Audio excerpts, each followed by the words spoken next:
Et bonjour les amis, c'est Anthony Storm, j'espère que vous allez bien. Et aujourd'hui nous allons reparler de la station météo puisque j'ai toutes les informations à vous donner. Pour s'y faire, nous allons répondre à chaque fois aux questions de Météo Info 41 Vincent qu'il avait posées lors de la FAQ 4 parce que c'est des questions qu'il faut en fait pour pouvoir répondre et donner tous les détails. D'après toi, quand est-ce que ta station sera mise, quel mois et où exactement? La station sera mise en ligne en avril 2018 et elle sera à Amiens-les-Duries. Alors sur les sites météo on l'appellera plutôt Amiens-Duries et pas Amiens-les-Duries. Et si vous voulez à peu près savoir où est-ce que ça se situe, c'est dans le quartier sud-ouest d'Amiens. Voici un petit point rouge sur une carte pour vous montrer.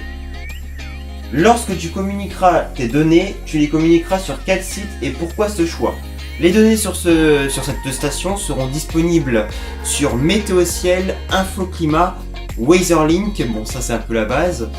Et pourquoi ce choix? C'est tout simplement parce que je veux que ces données soient accessibles au plus grand monde, au grand public, tout simplement. Pourquoi avoir installé une station météo sur le terrain que tu as étudié et pas ailleurs? Alors, à la base j'avais justement étudié un autre terrain avec mon ami Mehdi PSN, qui était au niveau de mon lycée. Le souci c'est que la réponse tardait trop et nous on voulait pas attendre d'avoir une réponse sachant qu'elle pouvait être négative, donc on préférait largement aller voir ailleurs et c'est pour ça que nous sommes allés sur un secteur où il y avait du terrain assez intéressant et donc voilà, on a trouvé ce terrain là et il nous satisfait amplement et en plus on a eu l'autorisation, donc c'est une très bonne chose.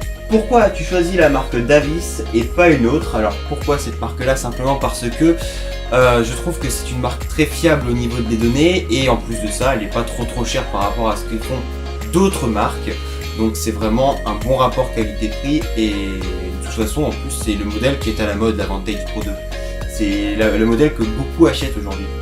Alors que rajouter maintenant avec cette station? Il n'y a pas grand chose. Alors sur Weatherlink, celle-ci sera disponible avec des relevés toutes les 1 minute, donc ça c'est une très bonne chose, comme ça vous pourrez carrément suivre en direct les données. Sur Infoclimat ce sera toutes les 10 minutes en principe, et sur Météo Ciel ce sera toutes les 1 heure parce qu'on ne peut pas faire plus régulier. Après si on peut faire plus régulier je le ferai, mais normalement ce sera toutes les 1 heure parce que ce site là est fait pour donner des données horaires et non par minute.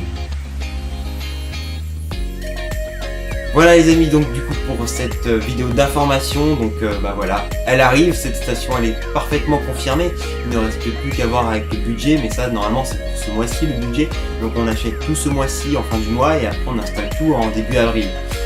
Donc voilà, ça arrive.